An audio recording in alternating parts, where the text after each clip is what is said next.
Le sixième livre de notre série philosophique est un petit volume à la taille modeste et à la portée immense. Le manuel d'Épictète.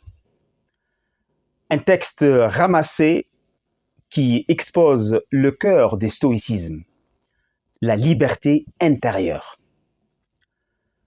Son auteur, Épictète, est lui-même un paradoxe. Né esclave dans l'Empire romain, jusque dans son nom, qui signifie « celui qui a été acquis ».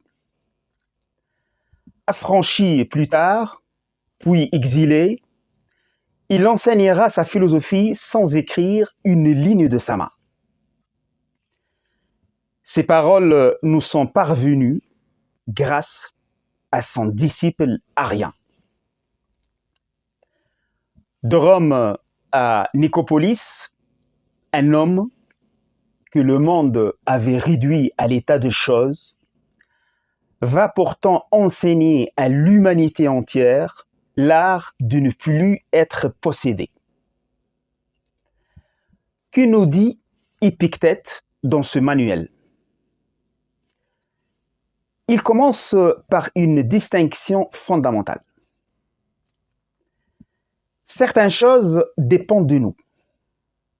Nos jugements, nos intentions, nos désirs, nos actes. D'autres n'en dépendent pas. Les événements, les autres, la santé, la réputation, le hasard. Selon Épictète, toute souffrance inutile vient de la confusion entre ces deux domaines. Nous voulons ordonner à l'océan de se calmer au lieu d'apprendre à gouverner le navire. Nous nous lamentons sur ce qui nous échappe au lieu de cultiver ce qui nous appartient. Le sage stoïcien ne prétend pas maîtriser le monde. Il s'exerce à se maîtriser lui-même. Il ne fuit pas l'adversité, il s'y tient droit. Il ne confond ni le confort avec la paix, ni l'absence d'obstacles avec la liberté, car la liberté stoïcienne est de l'ordre du paradoxe. Elle ne s'obtient pas contre le monde, mais en soi. Et voici la phrase pivot, celle qui a traversé les siècles, jusqu'à nos agitations modernes.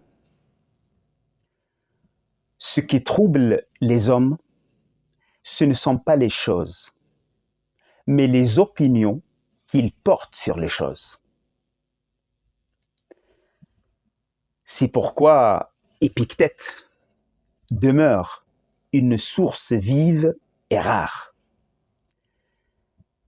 Il inspirera jusqu'à l'empereur Marc Aurèle et s'inscrira durablement dans la conscience humaine comme une pensée sobre qui éclaire sans éblouir.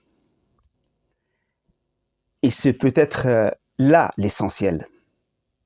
Un homme né esclave a légué à l'humanité une définition de la liberté qu'aucun tyran ne peut abolir. On peut enchaîner un corps.